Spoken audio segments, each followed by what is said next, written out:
দাউদকান্দির ঐতিহ্যবাহী Shahidnagar M A Jalil উচ্চ বিদ্যালয়ের অ্যাডহক কমিটির সভাপতি মোহাম্মদ আশহাদুজ্জামান শাকিল, সদস্য সচিব প্রধান শিক্ষক মোহাম্মদ শাহজাহান, শিক্ষক প্রতিনিধি মোহাম্মদ বদিউল আলম বাবুল, অভিভাবক প্রতিনিধি খন্দকার আরিফ আহমেদকে আনুষ্ঠানিকভাবে ফুলেল শুভেচ্ছায় বরণ করা হয়েছে। ২৬ মার্চ বুধবার সকালে স্কুল শিক্ষকবৃন্দরা তাকে ফুল দিয়ে বরণ করে নেয়। এ সময় উপস্থিত ছিলেন সন্দুলপুর ইউনিয়ন বিএনপির আহ্বায়ক Taslim Ahmed, union panel chairman Ashraf Uddin Bhuiyan, union BNP নেতা শাহজালাল হাজী ও মঈউদ্দিন খান সহ শিক্ষকগণ।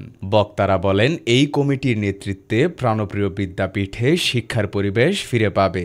যার যার দায়িত্ব সুচারুভাবে পালন করে লেখাপড়ার গুণগত মনোন্নয়ন হবে, এমন প্রত্যাশা শুধু আমার নয়, পুরো এলাকাবাসীর। ক্লিন ইমেজের অধিকারী, সত্যিকারের শিক্ষানুরাগী, সর্বজন প্রশংসিত ব্যক্তিত্ব মোহাম্মদ আশহাদুজ্জামান শাকিল অত্যন্ত প্রিয়ভাজন অত্র বিদ্যালয়ের প্রতিষ্ঠাতার সন্তান। তার নেতৃত্বে প্রাণপ্রিয় বিদ্যাপীঠে শিক্ষার পরিবেশ ফিরে পাবে। শহীদনগর এম এ জলিল উচ্চ বিদ্যালয়ের অ্যাডহক কমিটির সভাপতি মোহাম্মদ আশহাদুজ্জামান শাকিল বলেন যে স্কুলের নির্বাচিত সভাপতি হিসাবে শিক্ষক শিক্ষিকাবৃন্দ, অভিভাবক এবং সমাজের মুরব্বীদেরকে নিয়ে অত্র বিদ্যালয়ের কল্যাণমূলক সমস্ত সিদ্ধান্ত নেওয়ার ইনশাল্লাহ চেষ্টা করব।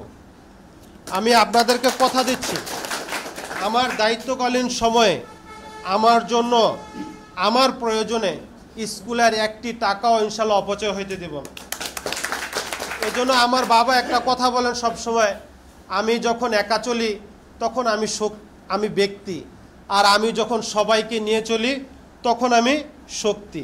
এই স্কুলের লেখাপড়া মান উন্নয়নের জন্য আমার যা যা করার দরকার আমি এলাকাবাসীদেরকে নিয়ে, আমার মুরব্বীদেরকে নিয়ে, যারা আমাদের মুরব্বী আছেন এবং স্কুলের প্রধান শিক্ষক, শিক্ষক শিক্ষিকাবৃন্দ সবাইকে নিয়ে আন্তরিক চেষ্টা করবো ইনশাআল্লাহ।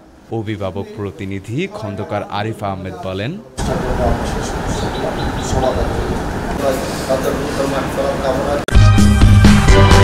সূচনা community.tv বিনোদনের পাশাপাশি খবর।